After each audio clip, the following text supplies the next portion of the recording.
जो एक 12 महीने का एक व्यक्ति जो बीड़ी पीता है तो कितना हिसाब लगता है, वो व्यक्ति अपने समाज के अंदर जो ज्यादातर ये नशे पत्ते में पड़े हैं उनका हिसाब लगा लो, हजारों पीढ़ियों का तो खरबों रुपया का नुकसान कर दिया। ये खरबों रुपया का नुकसान की पूर्ति तो अपने नहीं कर पाते हैं, लेकिन वो खरबों रुपया का नुकसान रोक तो सकते हैं ना। अब तो जाग गए हैं आप, अब तो जागृत हो गए। अब तो ये फालतू का खर्चा जो गलत रास्ते जा रहा है उनको रोक तो सकते हैं।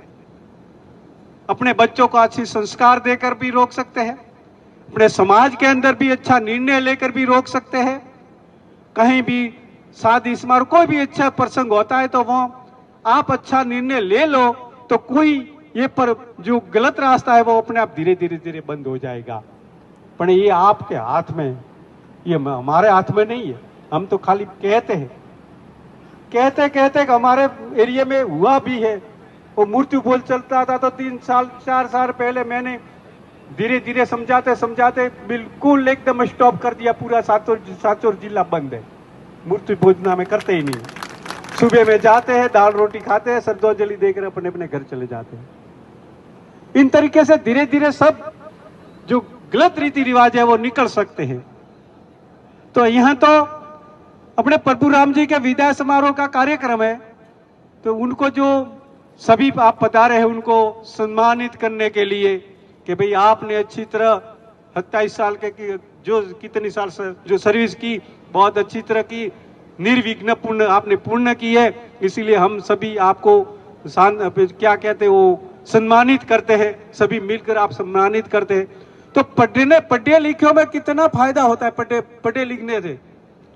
पहले प्रभु जी ने नौकरी लागी तो उनको तनख्वाह बहुत चालू रही, अब रिटायर हो गए तो तनख्वाह आधी तनख्वाह भी मिलती है और आप भी उनको सम्मानित करते हैं कि भाई हमारे समाज के एक जो शिक्षक रिटायर हुआ है।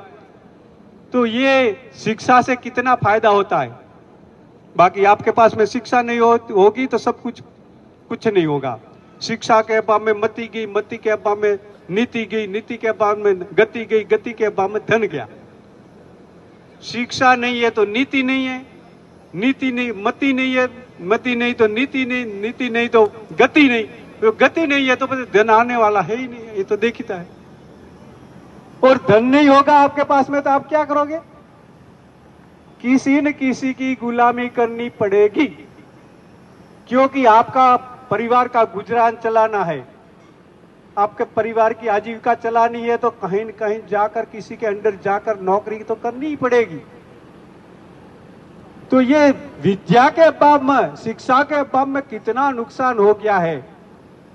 तो अब ये शिक्षा के अभाव में नुकसान नहीं होना चाहिए। अब सभी को शिक्षा देनी है, चाहे बच्चा हो या बच्ची हो, सभी को ग्रेजुएट तो करना ही है। और फिर जो आप ऐसा मत समझना कि भाई पढ़ लिख कर नौकरी ही लेनी है, ऐसे कोई बात नहीं। अरे नौकरी लेते हैं वो तो नौकर गिनाते हैं। अभी जो नौकरी है जो मारसा बन गया तो उनकी ड्यूटी टाइम से नौकरी करनी पड़ती है। ये स्वतंत्र नहीं है, उनके ऊपर है जो ये किसी के अंडर में, सत्ता के अंडर में है।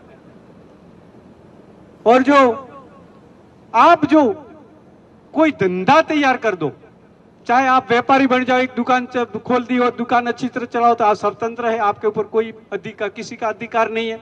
आप चाहे तो दुकान बंद कर कहीं जाना हो तो जा सकते हो, और कहीं कोई आपको नहीं कहेगा क्यों की दुकान बंद कर दी। और जो ड्यूटी पर तो नहीं गया तो उनको एफसर लगेगी, एफसर नहीं लगाई तो उसके ऊपर कार्रवाई होगी। तो ये तो नौकरी, ये तो नौकर है। आप बड़े बड़े बिजनेसमैन बन सकते हैं, पर आप सभी मिलकर आप बुद्धि से काम लोगे तभी कोई भी धंधा, अच्छा धंधा आप पकड़ो। आप ऐसे करते कि हम तो बच्चे तो पढ़े हुए, तो अब तो बीएससी बीएड कर दी, सब कुछ बीए बीकॉम कर दिया, अभी तो नौकरी तो है ही नहीं।